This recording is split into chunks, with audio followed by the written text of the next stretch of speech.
out of Britain with me, Radhika Iyer. From central London, from the gloomy weather, etc., there was also gloomy news about how automation, artificial intelligence is taking away jobs. Several thousands of jobs were lost. But at the same time, here is a story on out of Britain where a 22-year-old, 2 years ago, who's 24 now, just traumatized by peeling potatoes and chopping carrots at his parents' Chinese restaurant, decided to begin something absolutely revolutionary, which is to engineer robots to create delicious food, and how automation and artificial intelligence is revolutionizing this space of restaurants and culinary experiences around the world. And London certainly is leading the way. Today, I'm bringing you the story of Kaikaku, which in Japanese means radical change.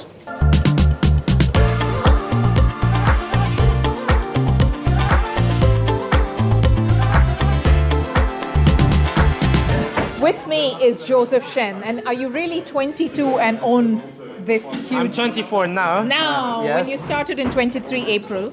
Yes, though I was 22 back then. Yeah, okay. So, thank you for having us. And I'm truly excited chatting about your beautiful story and venture of Kaikaku with a lot of questions. So how about we start and you take us through this restaurant? I'll take you to the behind the scenes. Do you want to tell us where we are and... So right now we're standing at Common Room, which is our first living laboratory. This is a space where we have real customers who pay real money, where we as technologists get to have real life learnings day in, day out, deploying all sorts of new features, whether it's software, hardware, or AI. And behind the scenes is where all of our engineers sit. We will literally stand behind the one-way mirror, observe everything. And oh, it is a mirror. This is a mirror, but it's a one-way mirror. So if you go to the other side, you can see everything that's going on. Okay, let's go to the other side, behind the scenes. Behind the scenes. Thank you.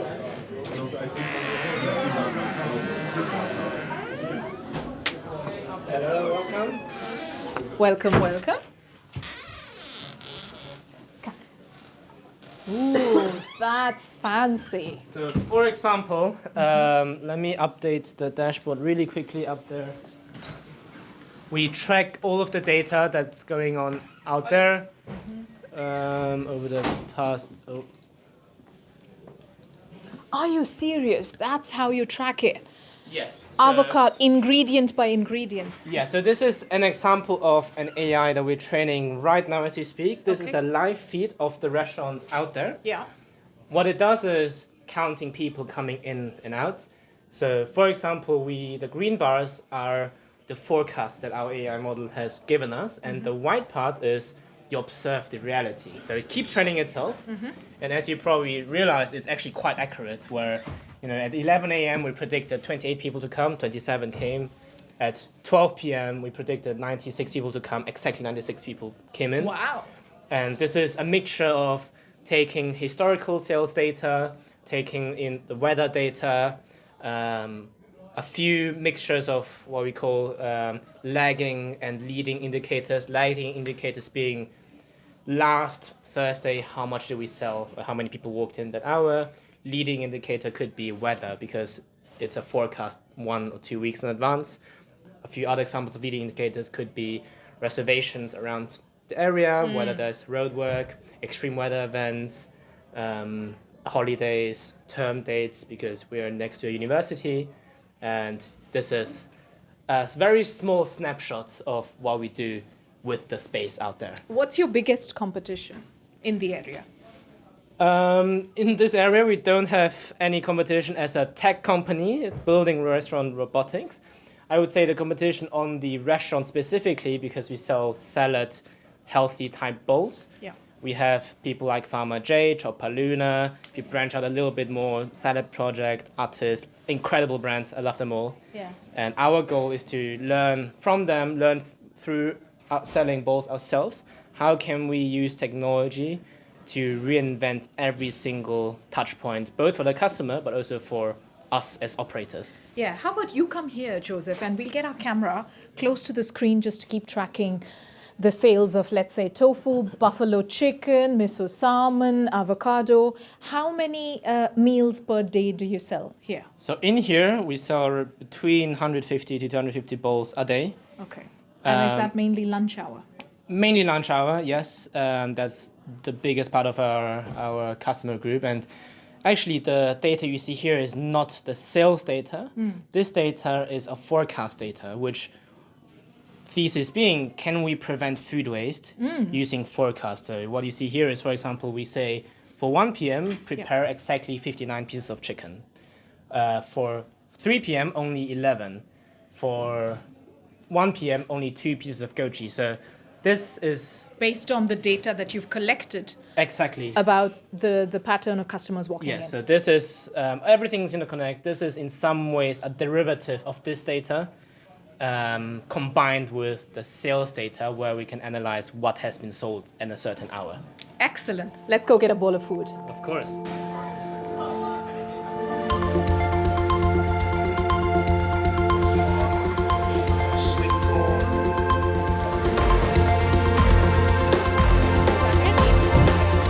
So we were going to get a bowl of food, but turns out that this place is so busy. People love it here. So I have parked my bowl of food for a little later, but the conversation seems like one I would relish even more. So I'm truly pleased that all of you are able to join us. Introduce yourselves. I'll start with I'm you. Oliver. I'm the operations manager At Common Room.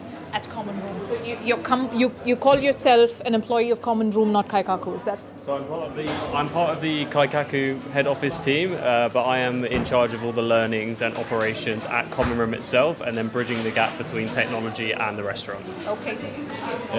My name is Jakub. I'm the lead culinary technologist at Kaikaku. My background is in science, engineering, but also in cuisine, so in fine dining.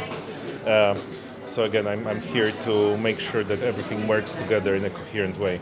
Okay, great.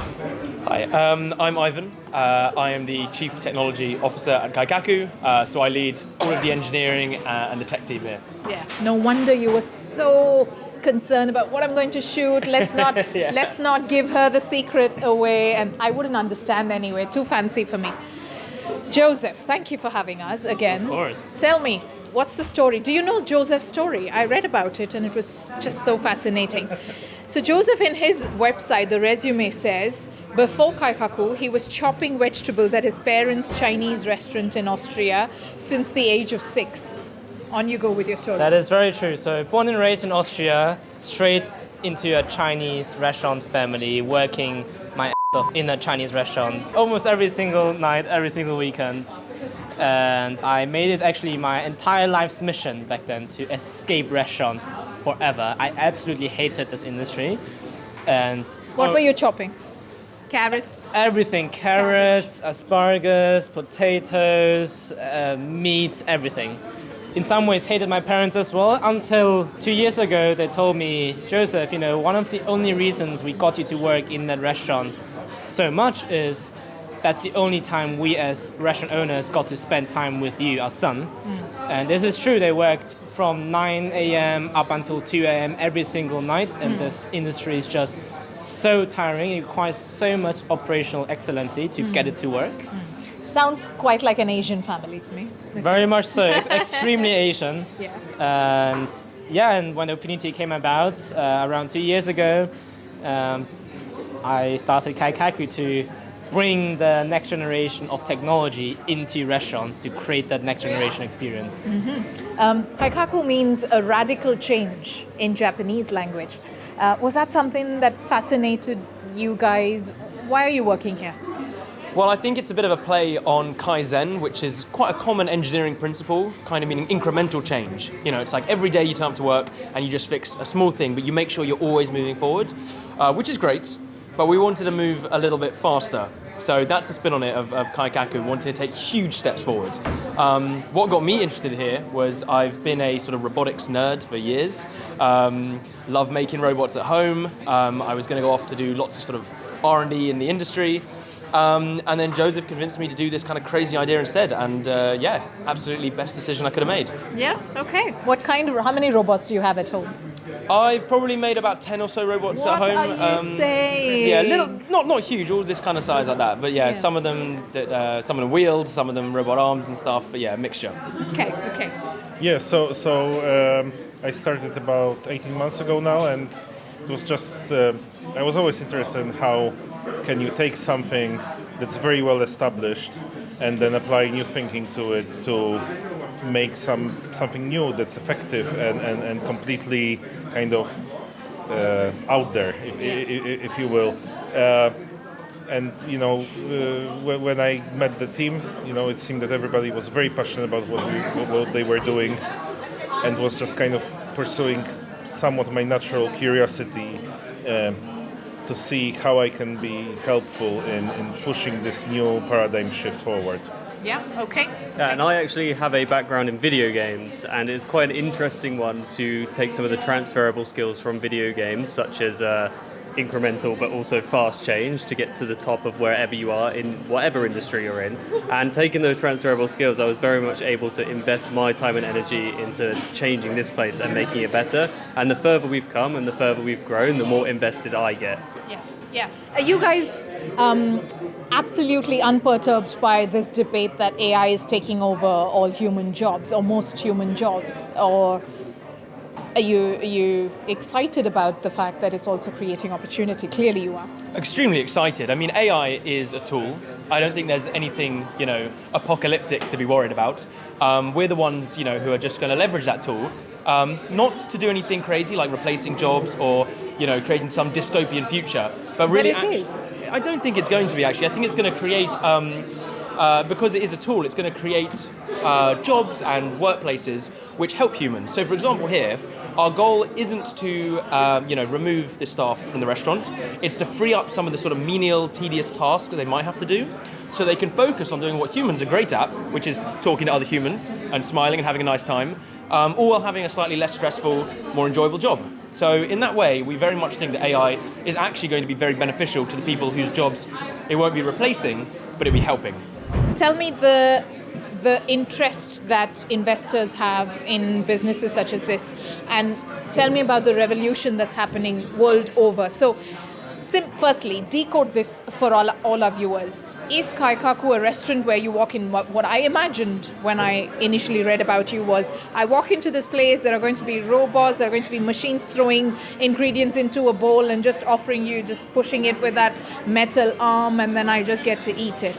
But this feels very human to me. So what exactly is going on here, and why is it often termed as the first in London? Yeah, so we are the first in London to have deployed a robotic system in any space, in this case, creating sellables. So as you see, there's no assembly line besides a robotic assembly line. Yes. And the thesis we came up with, and the reason why this first location feels very normal, feels very traditional, is we wanted to really learn about how consumers interact with technology, with robotics. A few questions we asked ourselves, which is, do people care about the robot? Are they scared? Are they not scared? How do they engage with the tablets?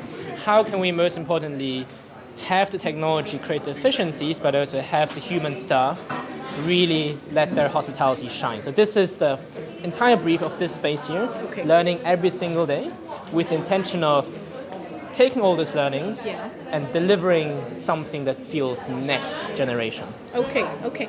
And what after, let's say, 3 or 4 years from now? How fast is this changing? Have you done research? Are you looking at trends? Where is London as opposed to where a Singapore is, which is supposed to be way advanced, and a New York? Tell us about the latest trends. So the latest trend, it's an ever-going trend actually. There's so many headwinds going against restaurants. UK, as an example, the Labour government has implemented changes in the tax relief and national insurance contributions, which will hurt restaurant owners at the end of the day, obviously with the intention of augmenting the earnings of the employees themselves. So a lot of headwinds. The consumer base is in some ways struggling as well. People have less money to spend compared to just 2 or 3 years ago, or even 5 years ago. Our job is to understand all of that And the way we solve that is to say, hey, the only way to radically change this industry is through full vertical integration. The only reason why we build software, hardware, AI, everything in-house in one single building, literally having not just R&D, but also the manufacturing of this robot was manufactured downstairs, is to really learn every single aspect of this business and then turn those headwinds into tailwinds. Yeah. Last question. For several years you were chopping vegetables. Tell us how to do it. For several years, well, the only way to improve is just get in the reps, like just chop more and more and more and more. You will find the most innovative ways to get it done. I always wish to have some sort of machinery to replace those menial tasks, and that trauma stuck with me forever, and here I am today. Yeah, and it made you invent something. Exactly, yes. Excellent, thank you. Thanks ever so much.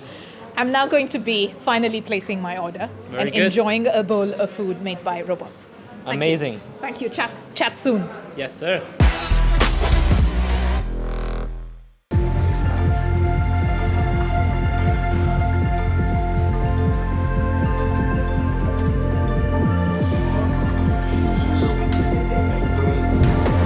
Just outside Common Room, I met with this lovely mother and son duo, and they come here, every Thursday?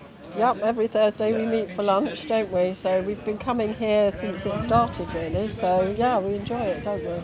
Healthy food. Yeah. Well, I come pretty much every day. It's just once a week I've got time to meet mum. But yeah, no, it's really nice, healthy, whole food. So I've got very into it. Yeah. Now, you know that this is all a meal made by technology, basically somebody just putting the meal together. Now that's a mum nodding, and mum's food is the best, they say, in the world. So mum's food or a robot's food?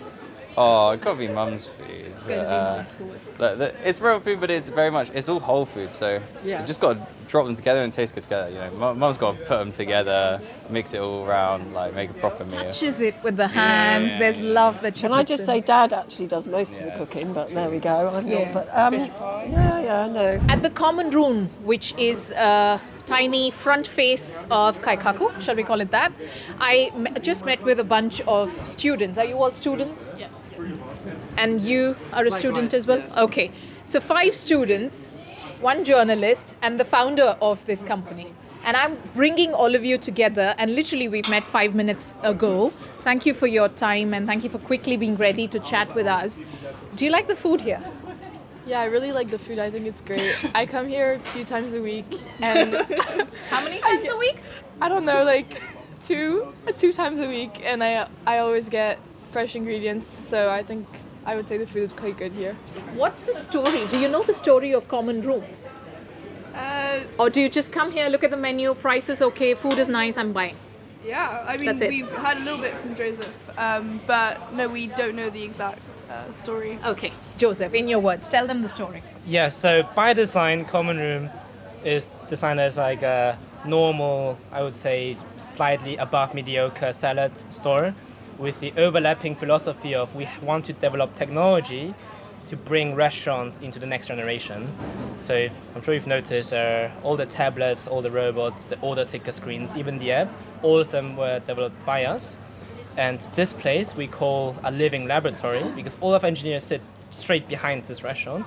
We deploy things every single day, learn from real customers who pay real money, who have real complaints about things that go well, things that do not go well, meaning our iteration speeds are the fastest in the entire industry.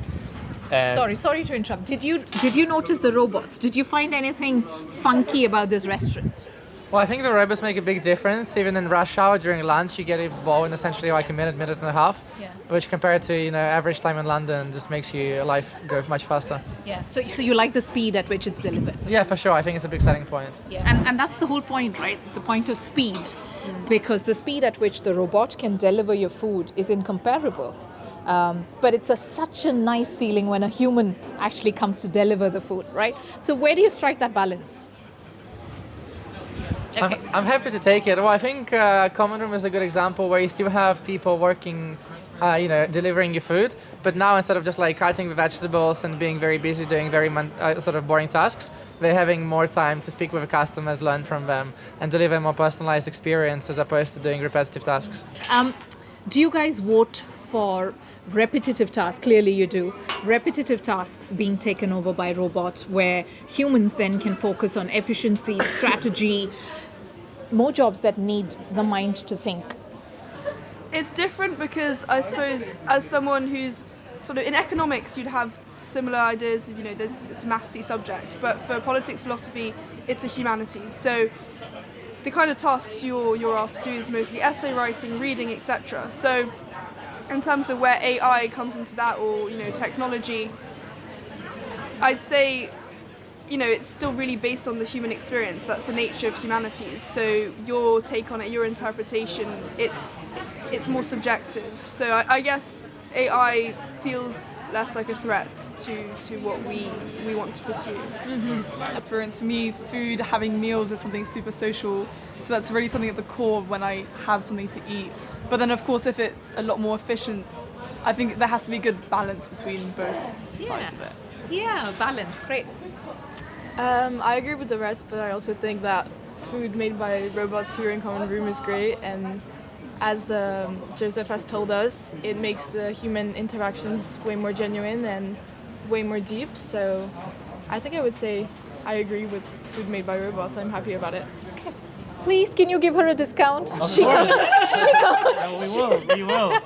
She comes twice every week to your restaurant. What a loyal customer. You didn't even meet her until you joined on this interview. Exactly. NDTV connected all of us.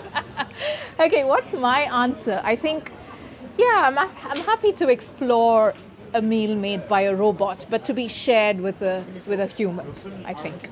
Yeah. Which is probably an answer we stole from you, to try and mix the two together and have the quotient of love, of course. Yeah. Yes. But there's also something so great about these talented chefs who use their bare hands to knead the dough and flip that lovely, beautifully fluffed omelette, and there's just some joy there. Yeah. Okay. Fabulous. That's how we'd like to wrap our lovely episode, which I totally enjoyed here on Out of Britain.